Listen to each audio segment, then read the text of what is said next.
you, how did all of these ideas come about? Where did the company start with all of those thoughts? You came up something so disruptive and innovative, and where it is now. Oh, well, thanks. It's great being here. How it all came about, I was a sort of an internet entrepreneur. I'd worked for America Online back in the early 90s. I had been a stockbroker, and there was a bunch of stuff there, but I was in sales and marketing and tech, and I'd started a .com in 1999 and cratered it by 2001, so I referred to myself as a bomber. I had some websites that I had at the time, and they were local websites for local communities that I had done up for the Chamber of Commerce in the local area. For whatever reason, they decided they were going to go a different direction. I was doing this sort of just my give back to the community, but I got these two websites with lots of traffic locally, and I said, well, I need to sell ads. So I tried to sell an ad to a realtor, and he ended up wanting me to get licensed as a real estate agent. And initially, he asked me to get my license. I said, I don't want to get my license. Nobody makes any money their first couple of years in the business. That was my perception. And he said, well, what's it going to take? And I said, I don't know. Guarantee me $3,000 a month. So that was, and he said, fine. And I said, crap.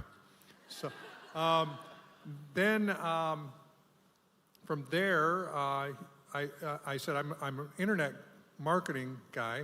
I'm not going to do open houses. I'm not going to wear a realtor pin at the grocery store. I'm not going to talk to my friends and family. I'm just going to do this on the internet. And this is in 2002, and he said, fine, fine, fine, fine, and I was crap, crap, crap, crap, because I actually wanted him to say no. I wanted him to, and but anyway, the cool thing about it is I got my license in 2002, and I'd come from a business background. And what I realized is I was being sold the idea that I owned a business, but very quickly realized that the business owned me, because as soon as I quit selling, there was no business. So that was the light bulb that went off in 2002. And then teams were getting a little bit popular in the States. They're not big here yet, I don't think, but they were kind of coming on. And so I was big on internet lead gen, so I said, how do we build a team? And partially because I was trying to get off of the hamster wheel, which is real estate. And then I realized that was just a lot more work. And for at least a couple of years, I said, if I really wanted to make money, I would have just stayed an agent. But I was a glutton for punishment. I started 6 real estate teams, not just one. And then in 2007, I'd been with Keller Williams for 3 years, so that was through 2007. And I really liked the premise of their model, which was they had a profit share system where they'd share part of the profit, but the profit share system doesn't work as well as the brochure said. And so I left Keller, and I said, if we ever do a company, we're going to do revenue share, not profit share. And I figured if you have at least a decent management team, they'd figure out how to at least break even. And as long as I was in the revenue share tree, which I am, I'm agent number 1, that I would be able to build the residuals that I wanted for myself personally. And but anyway, that was 2007. 2007, we had a great year as a team. 2008, we were on track to do about $100 million US in volume, which now that's not a huge amount, but back then that was almost unheard of. And then the second half of 2008 happened, and the whole housing market crashed. And so had to raise a little bit of money to get to 2009, and then literally it was like, how do I run a real estate brokerage profitably in a really bad market? The technical term that we used at the time is a market that sucked. And we said, well, the single biggest cost to run a real estate brokerage is the physical offices, the physical bricks and mortar. And the second biggest cost to run a real estate brokerage, and I'm sure it's the same here as it is in the States, is the staffing costs. And in 2009, the iPhone had just come out. We had now high-speed internet on our phones. We had high-speed internet a lot of times on our phones, in our homes. We didn't have to go to the office because the office used to be the place where there was high-speed internet, so you didn't need to do that. So we said, why don't we build the real estate brokerage of the future? And then we just asked the basic questions: what would it take for me, as a top-producing real estate professional, to be willing to leave the safety of my physical office that I'm used to, that the industry is used to?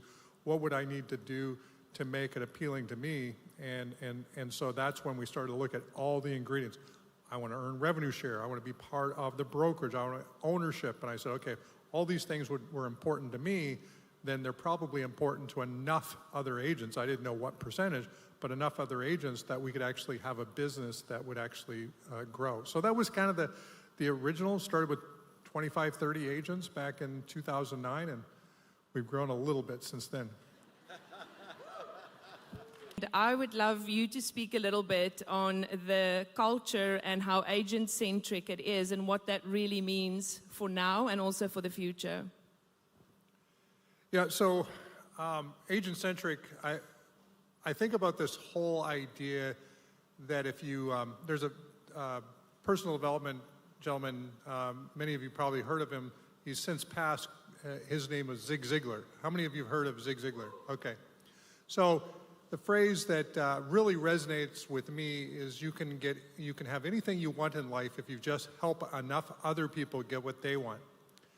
And there's a couple of things embedded in that. One is help, so it's being of service. The other is actually understanding what actually other people actually want. And if you put on the hat of a real estate agent, of course, and most of us have been real estate agents, there's a lot of very identifiable challenges that every single real estate agent deals with, but hasn't actually seen a solution to. And so, when I think about, the goal of being the largest in South Africa, my goal is not to be the largest. I think that's the end result.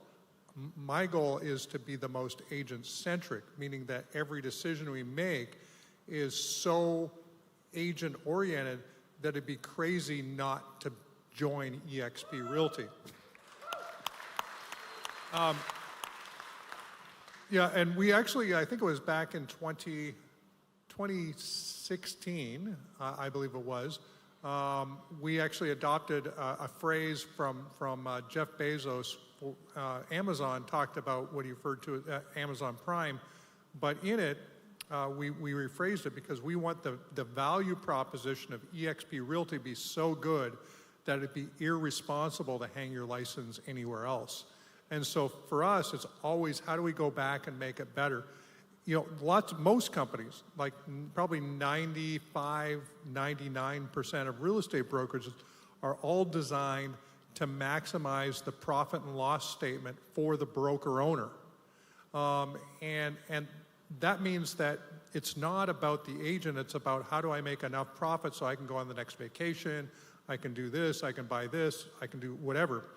When the ironic part of it is when you flip it on its head and you make it about the agent or the customer or what have you, it's actually way easier to have a strong balance sheet, profit and loss, than the traditional approach. And as logical as that seems, it's actually the opposite of how most organizations and businesses are oriented. And so for me, it's always about agent first. It don't need to make much in the short run, but if enough people jump on board, then everybody wins.